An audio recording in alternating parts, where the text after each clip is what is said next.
indeed a missile that would have infinite range, being nuclear powered. But then it would drop down to 100 feet and be going at Mach 3, so this thing was absolutely unstoppable.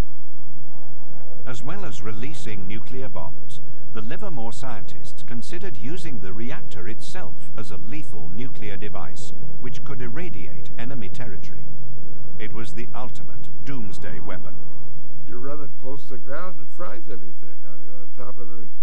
So there, the radiation was an advantage rather than a disadvantage. By 1964, SLAM was ready for flight testing. But politics was again to intervene. Kennedy and Khrushchev faced one another over Cuba, and the world came close to nuclear annihilation. In the aftermath, Kennedy and Khrushchev signed a nuclear test ban treaty. I think the death knell of the nuclear-powered aircraft and the nuclear-powered missile came with John Kennedy. He was looking towards an accommodation with the Soviets. To have gone into that kind of nuclear technology would have been a provocation. And after the Cuban Missile Crisis in 1962, the general public knew how close they'd come to nuclear war. The SLAM program was terminated in 1964, but the onboard guidance system developed for SLAM was later utilized in the conventional cruise missiles that are part of today's arsenal of US weapons. In the end, the nuclear-powered aircraft was killed by simpler, cheaper technology. I mean, even in-flight refueling, which is routine these days, robbed it of the advantage of being able to fly forever.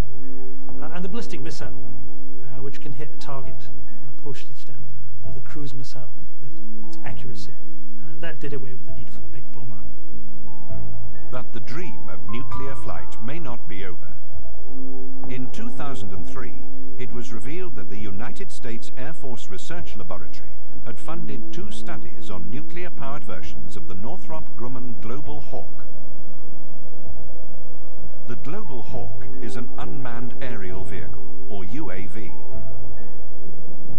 Its principal role is as a long-range, high-altitude reconnaissance platform.